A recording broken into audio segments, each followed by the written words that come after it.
Mabuhay, ladies and gentlemen, and welcome to Madam Chrissy at Sean Vlogs.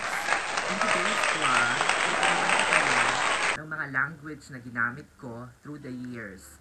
Yung mga ginagamit kong salita, mga Becky lingo or Becky languages na naririnig nyo sa akin, diba? Nakakaloka. So stay tuned dahil meron akong 5 words na palagi kong ginagamit, diba? So, antabayanan niyo yan. At of course, explain ko sa inyo kung bakit ko palaging binabanggit yun at bakit ko siya expression. Alright! First word. Siguro naman nanonood kayo ng mga LS ko or live stream. Palagi kong binabanggit ang word na nakakaloka. Nakakaloka! O, diba?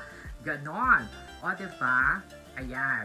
Nakakaloka talaga yung mga eksena, mga pangyayari, yung mga talk of the town, at saka yung mga bonggang-bonggang mga balita. So, nakakaloka talaga. So, palagi na lang yung ginagamit namin mga Becky. At syempre, pag na-excite ako sa lahat ng bagay, mapa-negative man ng mga pangyayari or positive, palagi kong sinasabi, nakakaloka!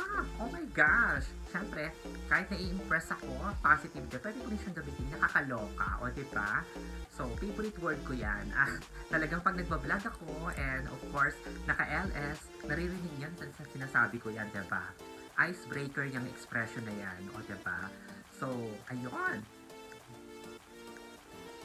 Second word, mga ka-olas, na naririnig nyo sa akin. Actually, kanina pa lang, diba, sinasabi ko na, binabanggit ko na siya, yung OG ba? O diba? Ganon, o diba? So, talagang bonggang-bongga yung word na yan. Itong o diba, minsan, pag nag-edit ako, pinapanood ko yung mga vlogs ko na nagawa. As in, nakakaloka talaga. As in, 50 times na babanggit ko, especially sa long LS, yung OG ba? O, diba? Ang pag sinabi mong OG ba, ito yung pagsang-ayon. Yung, diba, ang synonym nito, diba? Or, how true, gano'n, para bini-verify mo yung kausap mo, kagaya ka ng kausap ko, o diba, maganda ba ako? O diba, parang gano'n. Right. And of course, third word na naririnig nyo rin sa akin, yung word na kinambular.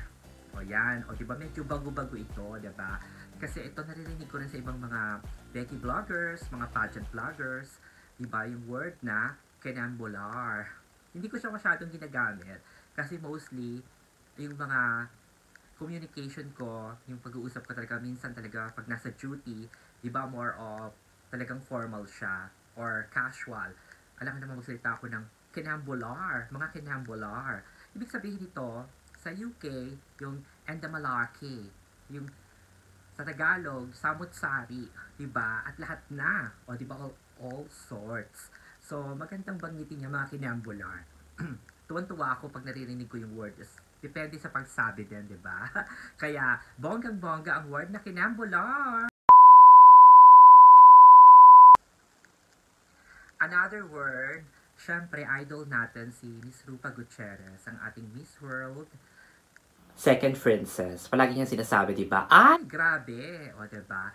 Pero sa ngayon, siya yung nagpauso ng, ay, grabe. Ngayon naman, meron naman yung ganern. O, diba? Ay, ganon. O, ganern.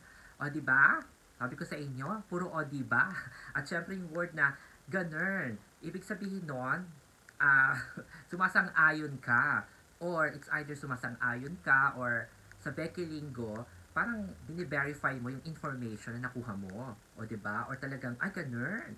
Or talaga namang, ibig sabihin, bonggang-bongga yung kausap mo, yung kinikwento niya na situation, or diba, yung kanyang physical attributes, yung kanyang costumes, yung kanyang makeup, parang ganun. Parang, ano actually yan, pwede rin siyang sarcastic, diba? Parang, nai-impress ka o kaya nagko-comment ka. It's either, ay ganun, it can be negative or positive. The way how you use it. O diba, may ganun.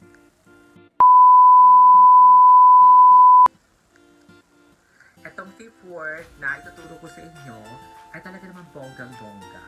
Dahil hindi lang naman mga kaibigan natin sa parlor, mga manicurista, pedicurista, doktor, lawyer, ay ginagamit itong word na to. Ang word na charot.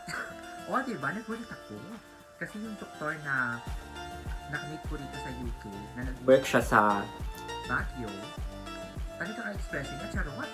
O, diba? Nagulat ako, charot. O, diba? Sabi ko, charot dyan. Napakaganda na expression ng charot. Though, kasi may pagka-mainin naman ako, mainin daw, o. Ayun ko sabihin niya, parang, diba? Charot. Parang hindi ko masyadong magawa yun at masabi, diba? Charot, o diba? Pero parang ang gusto ko nagsasalita nitong charot ay si Roderick Paulate, diba? Pag nagbabakla-baklaan siya, talagang, ay, charot, o diba? Parang hindi naman bagay sa akin, diba? Hindi ko, parang ang ganda-gandang marinig, lalo sa mga, sa mga boys, o kaya, pag may nakipag-usap kayo, word na charot, o diba? Ayan, bogang-boga ang vlog natin ngayon, o diba? Na ituro ko sa inyo yung mga word na nakakaloka, mga Becky Linggo na narinig nyo sa aming mga Becky at saka sa mga vloggers din. Hindi lang naman babae o lalaki o macho ang nagsasalita ng mga Becky Linggo. Kasi nga naman, nakakaloka at saka maganda siya pakinggan, diba? Kagaya ng charot, tuwan-tuwa ako dyan. O ganun, may ganon. O diba? O diba? Kenambular.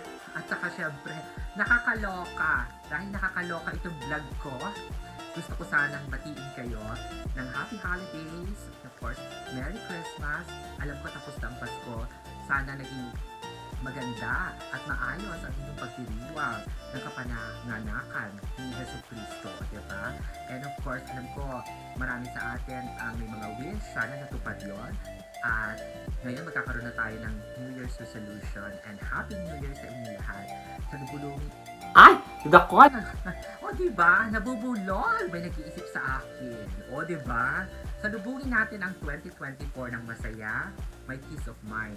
Especially Year of the Wood Dragon. O diba? Bonggang-bongga. So, salubungin natin yan ng bonggang-bongga sa pagsusuot ng green at syempre red.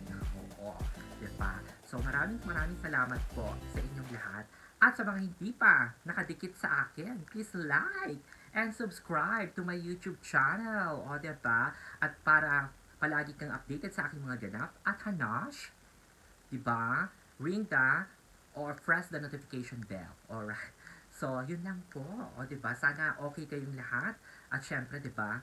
May mga wishful thinking din ako, diba? Kasi kahit nagtatrabaho, dahil sa ating service, sa humanity, diba? Nag-work ako ng night shift. At yon, na-prove ko na ang pagiging nurse pala ay talagang noble profession. At talagang you sacrifice things. You sacrifice your time, your energy, at sa mga moments. So, anyway, last year naman, ay day off ako and I managed to chat with my family.